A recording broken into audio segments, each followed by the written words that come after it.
Okay, so today we're going to talk about hyphenated modifiers and Magic 3. The first we're going to tackle is the hyphenated modifier.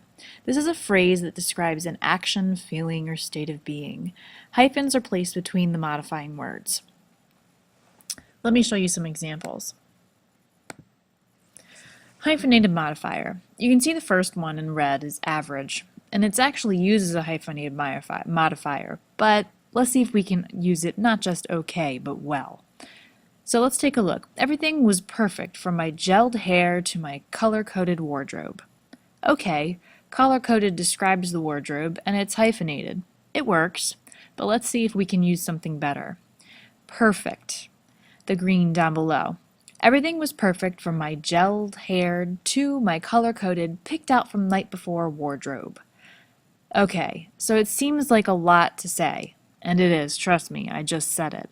But it actually is really good in creative writing to get as descriptive as you can, and sometimes it can actually help to define your tone as a writer.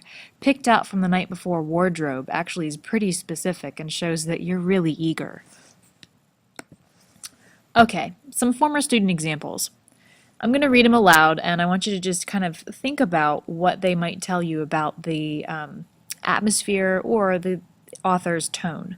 I remember getting up in our first of the morning light lit living room in that old little house in Colorado with my little baggie of fruit snacks to go wake up Mommy. So the way the living room is described and the way that it's actually lit is actually kind of nice. It reminds you of that very subtle warmth that comes in the morning. As young adults, people of the male persuasion have a tendency to maintain an I am a godlike so I can do anything demeanor.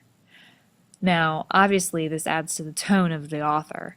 The hyphenated modifiers, that sort of stream of thought of hyphenating to describe the type of meaner actually shows all about their tone. Man, are they sarcastic. My mother gave me it's the time to do the dishes look in her face. So again, it's a hyphenated modifier and it's a string of words sort of pulled together to describe the type of look. Let's see if we can practice real quickly. Use a hyphenated modifier to describe some aspect of this picture. It can be a short hyphenated modifier or a short train of thought including one. So if I were to take a look at this picture, I could describe the girl, the dog, or even the setting. In my description, I've actually described how she gave him that don't even come near me look as she giggled. What I want you to do is pause and see if you can think about what hyphenated modifier you would use to describe the girl, the dog, or the setting. Okay. We're going to move on to some other examples just to get you thinking about hyphenated modifiers.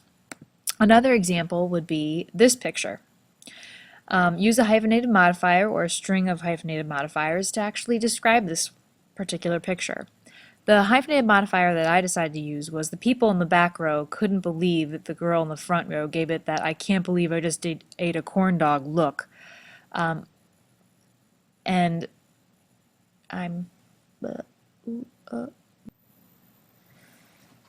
hyphenated modifier that I decided to use, sorry that it did that, the hyphenated modifier that I decided to use was the mother braced herself as much as she could to her terrified for her entire life daughter.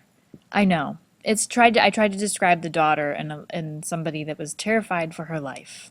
All right, next thing we're going to cover is Magic 3. So these two work really well together in that they help you describe things very thoroughly. So hyphenated modifiers actually you can use sort of a train of thought or one or two words to describe something. Magic 3 is where you're actually using a list of 3 things or more that follow the same pattern. This is also known as a parallel structure for you grammar geeks out there. Okay, so an example of this would be every day after school I drive home with my children, complete homework, and talk about the day. Notice that when I'm listing the things that I'm doing, driving, completing homework, and talking, those 3 things are actually Magic 3. They're all actions. And the reason that people do Magic 3 is to create some sense of like poetry and rhythm as you're writing something. It helps to actually lure your readers in. Some more examples, things that I wrote. In the woods, I would spend hours listening to the wind rustle the leaves, watching the birds soar, and smelling the sweet fragrance of the forest. Again, it kind of helps to show you that I'm trying very hard to have imagery here. It can also have a different effect. In the second example, the blue, Jeff and Sue skipped to the candy store, selected Reese's and M&Ms to munch on, and sprinted to the corner to play with their friends. I chose all S words for the actions so that it would actually show the speedy pace that they're working at to get away. I also tried to do a little bit of a snippet of a poem for you, so you can see that you can even do this trend with a poem. Sitting quiet, fretting the silence, crunching of nails, tapping of feet.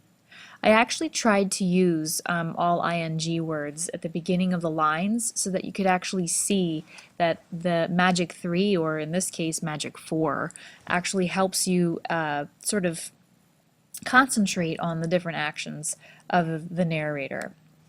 All right, magic 3. If you could describe what's going on in the picture below using 3 actions, descriptions, or nouns in a sentence.